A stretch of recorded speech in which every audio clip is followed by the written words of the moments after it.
প্রক্রিয়া নিয়ে নির্বাচন কমিশনের ভূমিকা নিয়ে প্রশ্ন তোলেন বিজেপি প্রার্থী উমেশ রায়।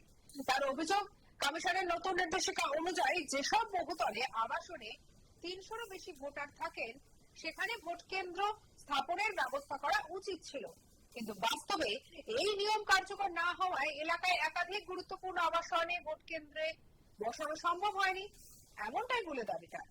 উমেশ রায় জানান যে উত্তর হাওড়া বিধানসভা এলাকায় একাধিক বড় আবাসন প্রকল্প রয়েছে যেখানে বহু পরিবার দীর্ঘদিন ধরে বসবাস করেন, আর এই আবাসনগুলির অনেকগুলিতে ভোটার সংখ্যাও ৩০০ ছাড়িয়ে গিয়েছে।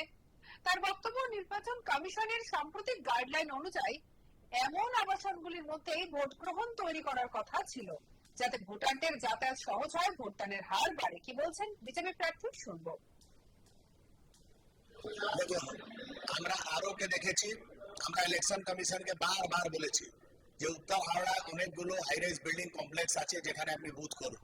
বিগত দিন ২০২৪ নির্বাচনে আপনারা দেখেছেন সুখী সংসারে কিভাবে গিয়ে শাসানি দিয়েছিল, বলছে বাড়ি থেকে বেরোতে দেবে না। আমরা দেখেছি সালকিয়ায় হরগঞ্জ বাজারের ওখানে অনেকগুলো বিল্ডিং এর তালা বন্ধ করে দিয়েছিল, গণপতি অ্যাপার্টমেন্টের তালা বন্ধ করে দিয়েছিল, গোকুল অ্যাপার্টমেন্টের সামনে বোম মেরেছিল।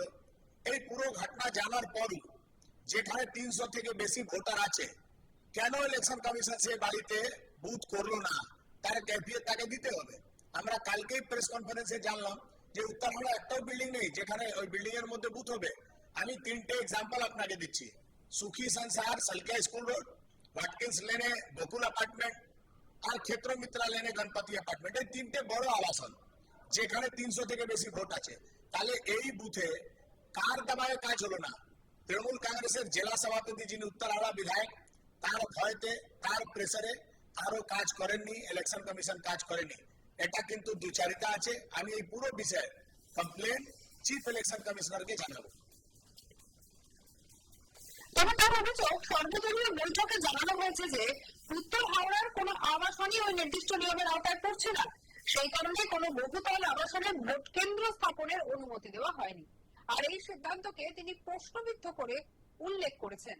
উমেশ রায়ের দাবি, এই সিদ্ধান্তের ফলে সাধারণ ভোটারদের অসুবিধা হবে, বিশেষ করে প্রবীণ নাগরিক, মহিলা এবং শারীরিকভাবে অক্ষম ভোটারদের জন্য দূরবর্তী কেন্দ্রে যাওয়া, ভোট দেওয়া কঠিন হয়ে পড়বে। তার মতে প্রশাসনকে এ বিষয়ে পদক্ষেপ নেওয়া উচিত এবং বিবেচনা করে বিষয়টা দেখা উচিত।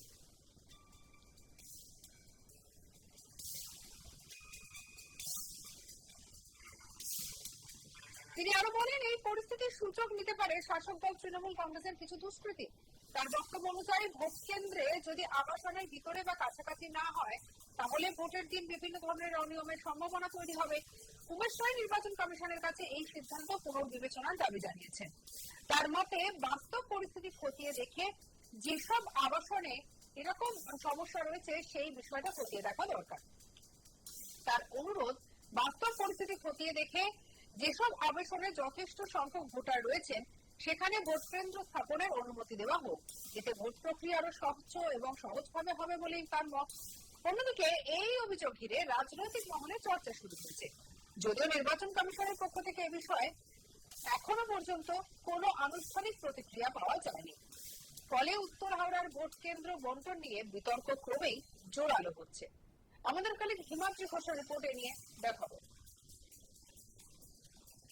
ইলেকশন কমিশনের বিরুদ্ধে আবার অভিযোগ উঠল, তবে এবারের অভিযোগ কিন্তু বিজেপির তরফে।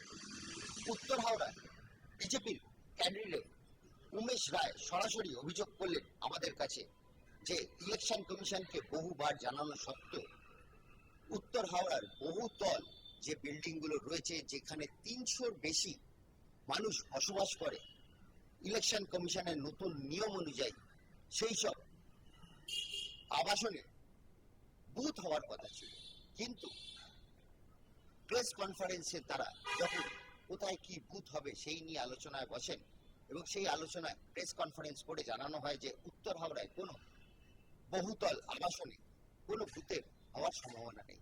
কিন্তু দীর্ঘদিন ধরে দেখা যাচ্ছে যারা এই ভোট হয় এবং ভোটের সময় এই বহুতলগুলোকে বিভিন্নভাবে প্রেসার করা হয়।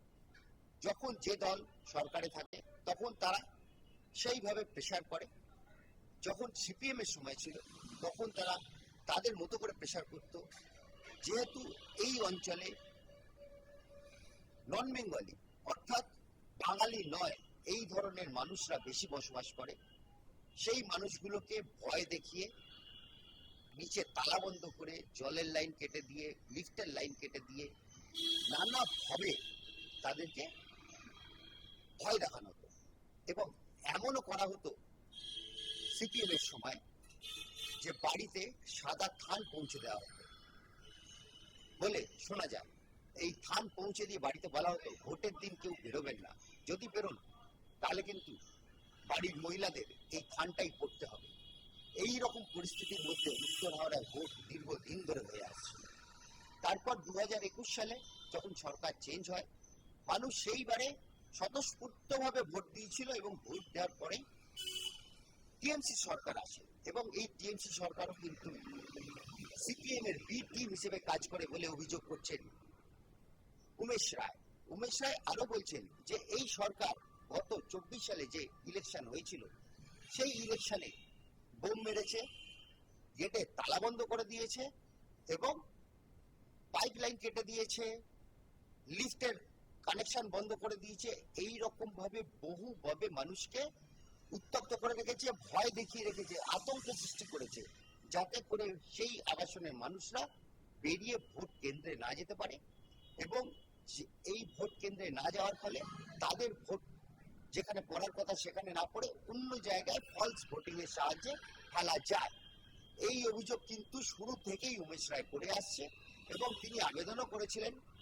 উত্তর হাওড়ার বেশ কিছু আবাসন আছে যেখানে 300-র বেশি ভোটাররা থাকেন, সেই সব জায়গায় আবাসনে যাতে ভোট কেন্দ্র তৈরি করা হয়, যাতে করে মানুষকে নেমে বাইরে বেরোতে না হয় এবং এই বাইরে না বেরোনোর ফলে তারা নিজে স্বতঃস্ফূর্তভাবে নিজের ভোট নিজে দিতে পারবে।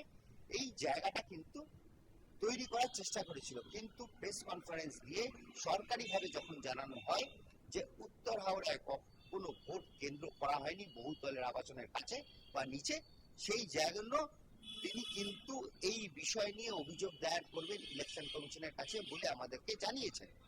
তিনি আরো বলেছেন যে এইটা দরকার হলে আমি চিফ ইলেকশনের কাছে কমিটির কাছে আমি জানাবো যে এইটা কেন করা হলো, এটা কি এখানকার প্রাক্তন বিধায়কের প্রেসারে করতে হয়েছে, এটারও প্রশ্ন তুলেছেন কিন্তু উমেশ রায়।